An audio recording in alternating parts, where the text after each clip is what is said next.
هذا الشخص طبعا كل العراقيين يعرفوه، هذا الشخص اسمه علي شاكر. اكو فيديو له يقول انه اني ما عندي تيك توك. بالنسبه للتيك توك انا ما عندي تيك توك، سالفه انه تنشر دقيقه او دقيقتين او 3 دقائق ما تكفيني. علي شاكر ما ينقاس بدقيقتين او بالعدد اللي حاصرك بيه التيك توك. متأكد 100% انه انت ما عندك تيك توك؟ طلع بالفيديو وطلع باليوتيوب يقول اني ما عندي تيك توك.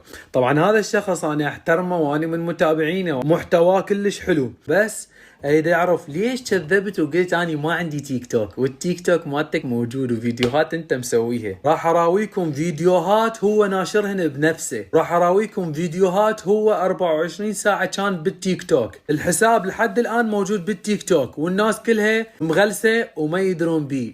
تعال تعال تعال، شنو هذا وياك عودي؟ احلف. بالعباس. بالعباس هذا وياك؟ انت وانا علم على الخد